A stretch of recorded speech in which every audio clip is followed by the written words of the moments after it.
I was just explaining that I believe last week there's a few more people on the call with my colleagues James and Magda who spoke about developing workshops and sessions as part of an enterprise approach. So unfortunately, because I had to join a training session last week, this was ideally the first presentation we were going to have, and they would have delivered second. So we're going to sort of take a bit of a step back for this one, which would have sort of laid the foundations for the presentation they gave. So I've just said to Gorgon and to Anna, if you've got any questions throughout, if I say anything that doesn't make sense, please let me know. Please, unmute yourself and ask questions or put them into chat, whichever is easier for yourself. But what we'll do is we'll get underway. We're recording it, and we'll share the link for the recording with everyone who's unable to make it today. So hopefully this will take about 25 to 30 minutes of the presentation. I don't want to talk for much longer than that. And then there'll be an opportunity for additional questions at the end. But like I say, please feel free to ask them as we go along. So just to start with, I believe you saw the slide last week, which is just to explain the team. So on the top row, you can see myself, my colleagues Alexa and Christian. We are full-time members of what we call Essex Startups. So we're a dedicated student and graduate resource for those interested in starting their own business. And we also do some innovation-based activities as well. Last week you heard from James and Magda. They are our entrepreneurs in residence. James works with us 1 day a week and Magda does 2 days a week for us. And they both come with substantial amounts of experience in terms of running their own business or working in particular areas. So James spent a long time working in the banking sector. Magda spent many years working in Ford for marketing. They both run their own businesses. Christian started his own business, and Alexa has helped her boyfriend start his own company as well.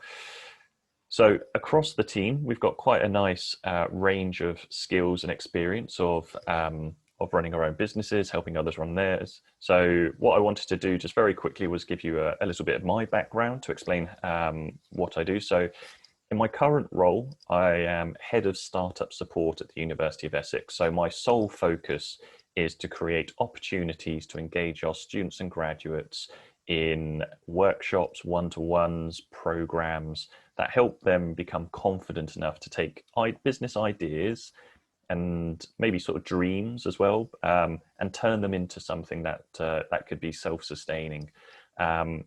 So a little bit about myself was that I worked as a manager in a 2,000 person nightclub where I oversaw marketing and logistics. So I got a real sense of understanding what it means to run that operation. After I did that, I worked as a knowledge exchange officer at the University of Portsmouth. I don't know how well you know the UK, but it's right down on the south coast, about an hour and a half south of London. And then I moved into marketing and web communications. After that, because of my background as a manager running a nightclub and also with my knowledge of running businesses, I ran 2 university business centers, and these were focused on 2 specific areas. One was digital creative companies. So we were looking at digital marketing companies, social media marketing, architects firms, virtual reality. So we're trying to sort of give them their own space to operate from and create a small hub or nucleus around that particular area. And the other was professional services. So maybe your more typical marketing companies, computer software development, trying to think who else was there, international student recruitment companies. So there was a real difference between the 2 areas, but it helped to have very distinct business centers that they were operated from. I helped my brother run his own business for about 3 to 4 years. Whilst I was at university, he used to run a company out of a yachting marina. So during the summer months, I used to go down and work outside Monday to Friday in the sunshine, which was lovely in the British summertime. And then I actually started my own freelance marketing business, and I'm actually a copywriter primarily. but I've been doing that since 2016. I went and lived in New Zealand for a year and wanted a job that could sustain me whilst I was there. So I started my own business. I still do that to date, but fortunately I can choose who I work with. I can choose the more interesting projects now more than anything else. I came back to the UK after a bit of time traveling, and then I went and worked back at the University of Portsmouth, where I helped to deliver a £5.5 million contract between the university and the Royal Air Force, and that was training their officers in educational aspects. So we used to cover international humanitarian law. It would cover leadership. It would cover the history of conflict, and my responsibility was seeing the operational delivery, making sure we stuck to the contract expectations, and ensuring that any changes were managed effectively. I sound like I kind of escaped the country a lot more. So after I did that job, I went traveling again for 7 months. I worked my way down from Costa Rica through Central and South America to Chile, which was lovely. And I wish I could do it for longer, but unfortunately ran out of money. So came back to the UK, and then saw this role with the University of Essex as head of startup support, and I joined in June of 2019. One of the first challenges I had to get my head around, despite my various experience of working in both commercial and corporate environments, as well as a higher education environment, was how do you create an enterprising ecosystem? And for the purposes of this presentation, it primarily focuses on students rather than involving staff in knowledge exchange. So when I first took it on, I thought, well, it's got to be easy, isn't it? Everyone's kind of got this idea that we want our students to be more enterprising. We want that mix of entrepreneurs and intrapreneurs. So clearly we should all have the same approach. We're all going to be reading from the same page. I use this picture quite a lot because I think it sums up many things in life. You know, this was my plan, the top one. I thought, you know, that's the goal. It should be fairly straightforward, a little bit of uphill work, but not too bad. The reality underneath is probably more accurate. You know, you're going to have these challenges along the way. You're going to have sort of bumps and dips in the road. You're going to find that these are kind of reflective of maybe different expectations of what an enterprising ecosystem is. Whilst ultimately university is always looking to achieve the best for their students, there's always going to be those obvious constraints as to what you can actually deliver across different areas. And it's also about understanding if some sections of the university were ready for the type of activities I wanted to introduce, or whether or not it was something for the future. Some very much looking for it from day one, and others maybe needing kind of a bit more of a gentle introduction, and maybe needing time to warm up to the idea as to how what we do could actually apply to the students in their specific subject area. So when I was putting this presentation together, I tried to think about what I considered when I first joined the university, and it kind of works through the steps as to how you build more sort of collaborative opportunities with colleagues, regardless of subject area, regardless of how far along they may be in terms of wanting to create entrepreneurial opportunities for their students, or if it's something that they'd like to do in the future, but they, again, I think lack confidence to know how to introduce it. So I thought about some of the key things that I sort of I started with when I joined the university last June. And the first one was to have a plan. I know this sounds really silly, but within the context of that statement, I want to say, when you're talking about creating an enterprising ecosystem, are you talking about what you're going to do, or are you talking about what you're doing? So at the university, they already had an Essex Startups team before. When I joined, there'd been a period of change, and unfortunately there wasn't a handover from the person doing my role to myself. We had a brand new team, but fortunately we benefited from having James and Magda, who were able to lend their knowledge and experience to sort of say, well, this is what we've been doing. So we already had some foundations as to what the university had done before. But again, I also had some expectations of what I wanted to deliver as well.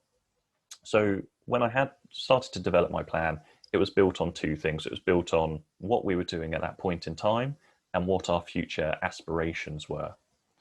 So to start with, I thought about the next 3 months. Joining in the summer meant that I had time over those months to plan for the new academic year. Very early on, I sort of spoke with the team and sort of said, well, you know, what do we want to achieve? What does success look like for us? Don't want it to be driven by the number of students we have to work with. I don't want it to be really high numbers with really low quality. I want it to be a fair balance between the two. So we set some realistic targets. One of those included having 100 contact hours with students through our one-to-ones. And I'm sort of happy to say that we actually beat that quite significantly. We've done over 300 in the last 12 months because of the way we set ourselves up as a team and the plan we put together. It sounds silly, but we're prepared to fail. What happened if we didn't get students involved with the way that we wanted to engage them? And we also had a plan B. And I think at the moment with everything that's happening in the world, with the pandemic and with COVID, which I hope is the only time I have to mention those words in this presentation again, is what will we do if this doesn't work? And I think that's vitally important in the next steps for our upcoming academic year, which I think James and Magda spoke about last week in terms of how we're going to move to a virtual delivery for what we do. And again, for me, it was understanding where creating this ecosystem sits within a university environment. For some areas, again, which may be slightly further developed, and you might expect this more with the business school, as you'd expect, there were other areas where it was a lot more of a cautious approach. The business school straight away started talking about how they could adapt what we do and bring it into the curriculum. Other areas very much wanted to keep it as an extracurricular offer.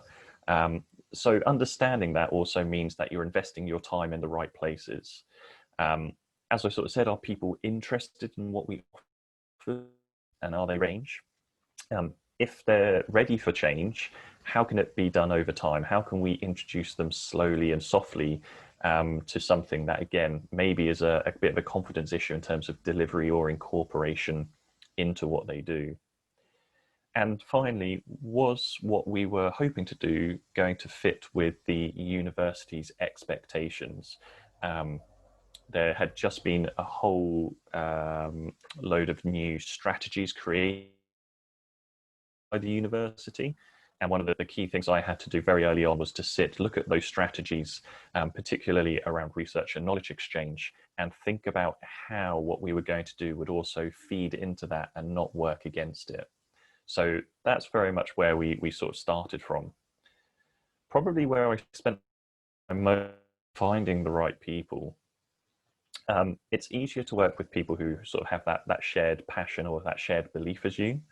But being new to the university, not having a handover from my predecessor, I had to sort of start from scratch. And for me, the easiest thing to do was to go and meet with heads of departments and have those conversations. And again, it came back to talking about what we were going to do and what we also did as a service. So thinking about the next act. And when I met with the heads of department, I recognized that they were most likely too busy to be the people that I should be communicating with regularly. So I asked, who's next? Who should I go and speak to after yourself? And recognizing that universities have different structures. At the University of Essex, each school and department has someone responsibility for employability. So they're responsible for what our students go out and do after they leave university. So that's who I wanted to go speak to. They were the most relevant people at that point in time. I went and spoke to a lot of course leaders. And then I also asked to present at departmental and faculty meetings. And by doing all of this, I started to find the people who were interested in what we were doing.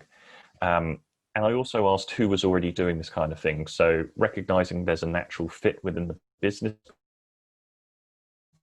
I introduced to the director of the MBA.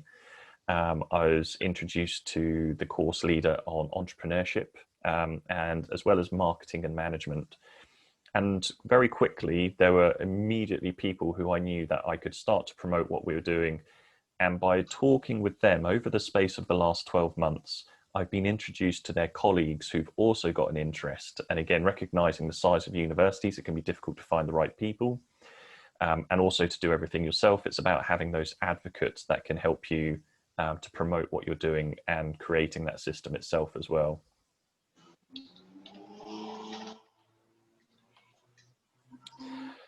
So one of the things we sort of did to start to build that culture of entrepreneurialism and developing that ecosystem was to keep everyone up to date with what we're doing. So we're a non-curricular service. So we sit within our research and enterprise team. And one of the things I do once a month is I email probably about 40 or 50 people around the university just to say, this is what's happening this month. If you can share it with your students, please do. You know, it might go on to your virtual learning environments. You might be sending out newsletters. Can it go onto your social media? So it just told them what our upcoming events were. We also sort of try to get into the main university communications. So things like their LinkedIn pages, on their main news section, on their social media pages. We send things to them and we ask them to decide what they may or may not choose to promote. So as I sort of said, I send sort of regular emails once a month with some staff who are really highly engaged. I have face-to-face meetings with them.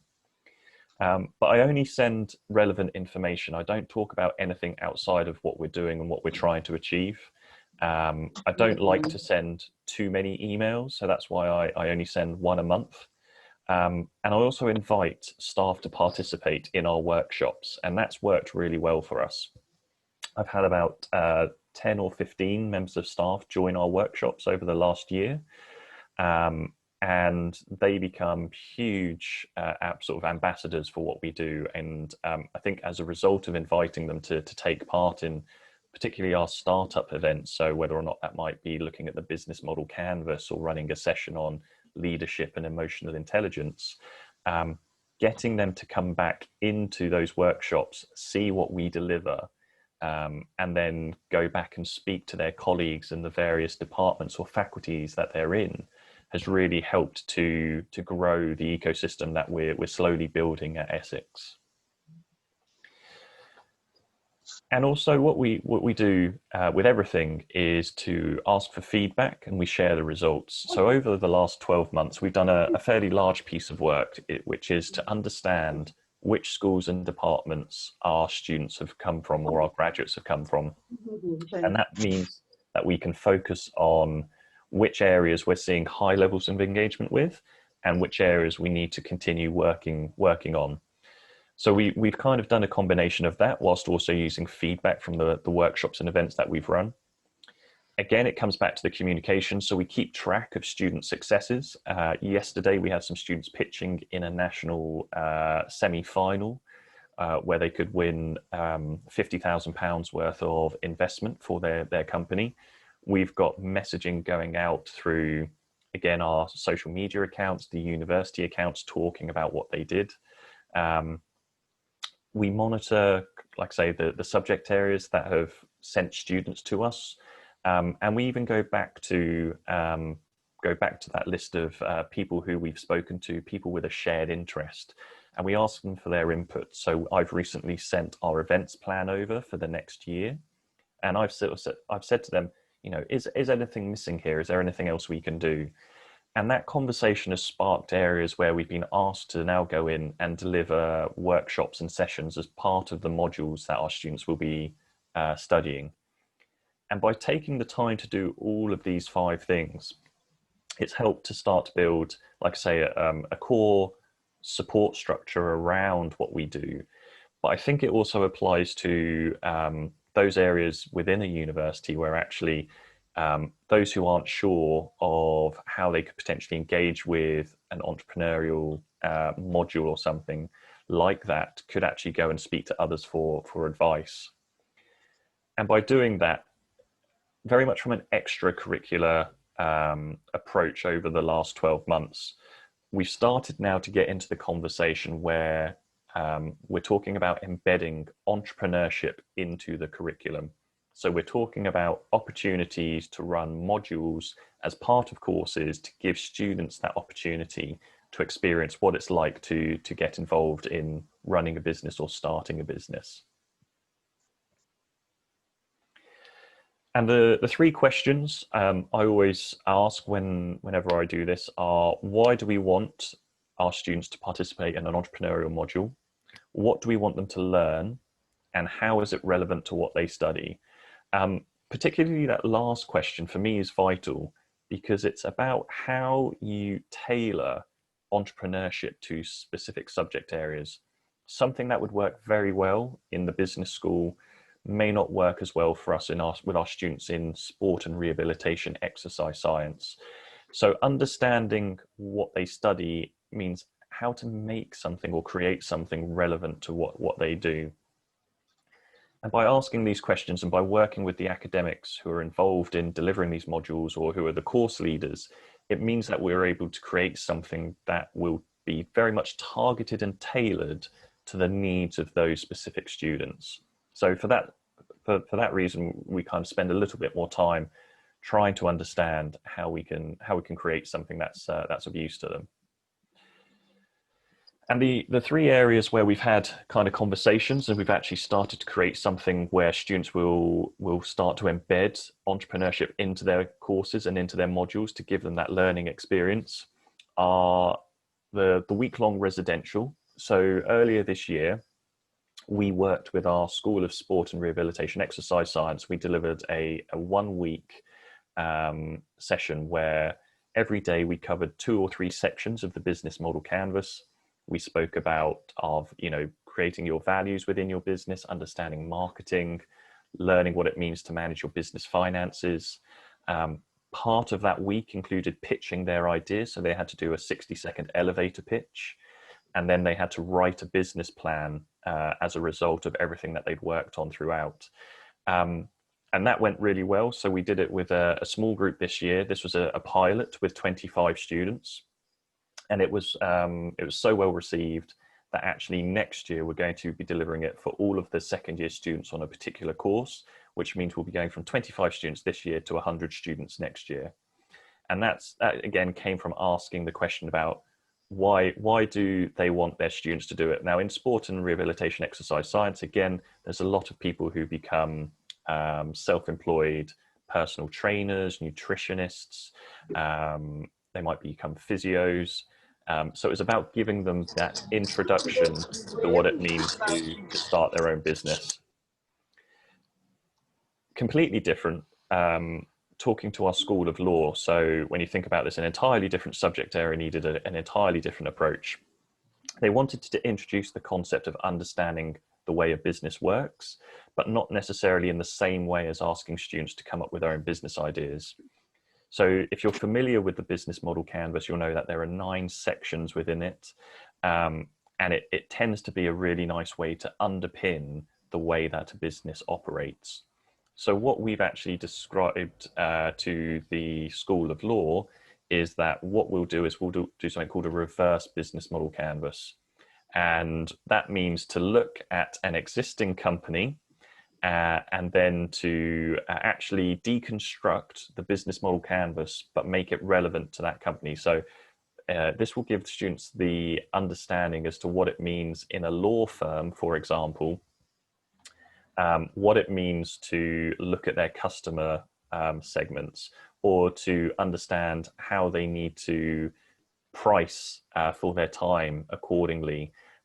So that's designed to actually show that the students are going to create a business model canvas for their specific subject area or for the sector that they're likely to work in once they graduate.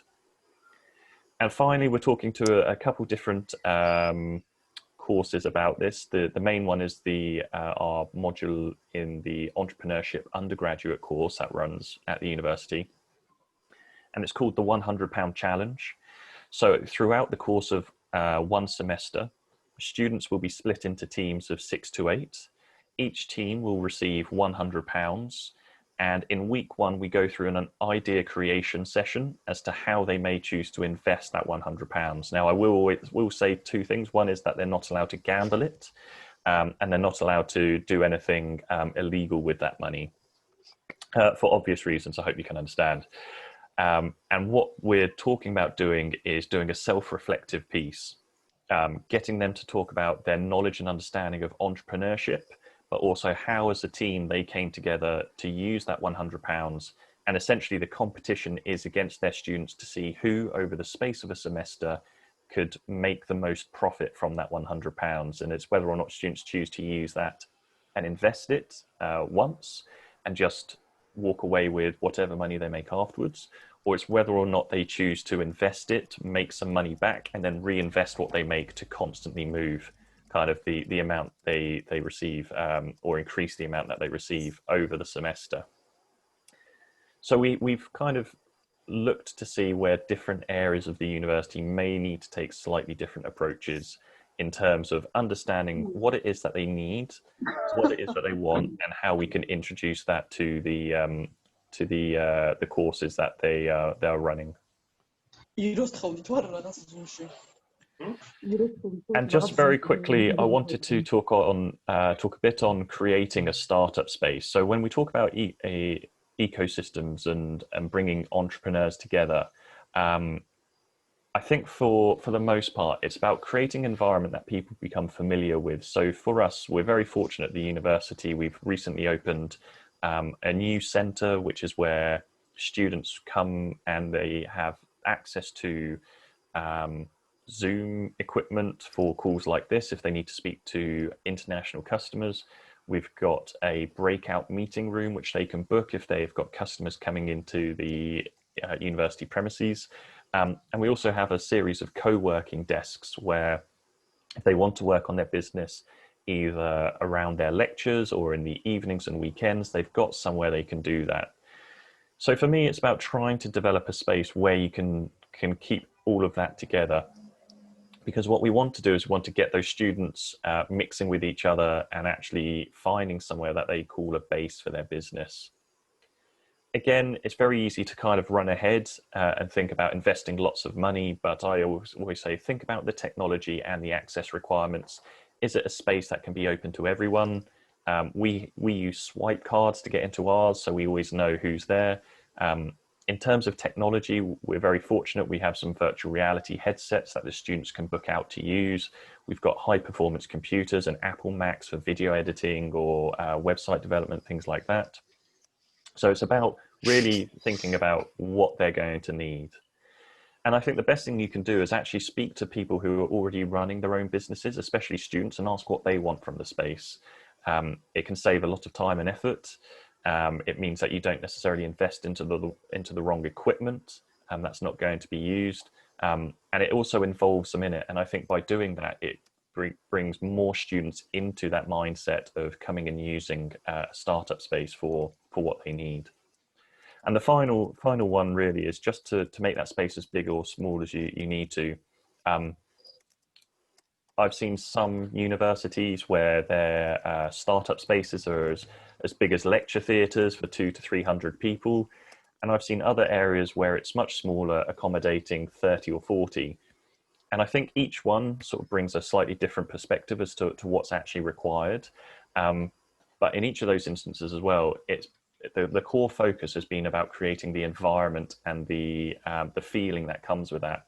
So how do you bring students in who want to start a business to meet and sort of collaborate with or talk to other students with that interest as well? And once you start to do that and you get enough of a sort of a core group, it tends to expand as well. So we started this year with 4 students using our space. We've got quite a large space, but by the end of the year, we had nearly 35 students who were coming in regularly and using the co-working desks. And they all came from different backgrounds, but they started by coming to our events and things like that. So really, it was about creating a space where they can all come together. I will say, obviously, the most natural challenge is what's happening at the moment and the disruption that will cause in terms of the number of students we can bring in and who can use those spaces. I think, but it's important for us to get that up and running again, because starting a business and doing this type of work is quite isolating, and we want to bring those students together so that they can learn, they can have that peer-to-peer experience, but they also get into that business focus as well. And I think by having that and sort of looking at the first kind of part of the presentation, which was looking at how you create an entrepreneurial ecosystem, the two tend to build on each other. So by starting with that first part where I sort of said about, you know, having a plan, knowing where it fits, whether or not it's in the curriculum or extracurricular, going and finding the right people. By doing all of that, it's now led us into the point where we've got great sort of student involvement. We're now able to feed back to those areas what we're seeing. And it's increased our opportunity to get into the curriculum. So we're having more of an opportunity to ask students and graduates, you know, what do you want from your course? How can we deliver that for you? And as an example, this year we've run one module for one course. Next year we're already in discussions to run 5 entrepreneurial modules for different courses. And we've got 17 different schools and departments at the university. So I think if we've gone from 1 to 5 in the space of 12 months, we can actually go sort of beyond that as well. But for us, it's always about making it relevant for the subject area, keep it fun, keep it engaging, keep it interactive, because ultimately what we want to do is create a vibrant and creative community at the University of Essex, not something that's really rigid and inflexible. So I just wanted to share, like I say, a very brief sort of presentation on my experience from the steps I've taken since I joined 12 months ago, and really just to sort of open it up to any questions. And that's my email address as well. So if I've said anything that isn't clear or you'd like to continue the conversation, please feel free to send me an email. But really, this is an opportunity. If anyone's got any questions about anything I've spoken about, or you'd like to sort of use your experience and sort of frame it to see the challenges that you're facing at the moment, I'd be happy to answer those and see what we can do. But yeah, the floor is open to any questions from yourselves. So I'll stop sharing my screen now.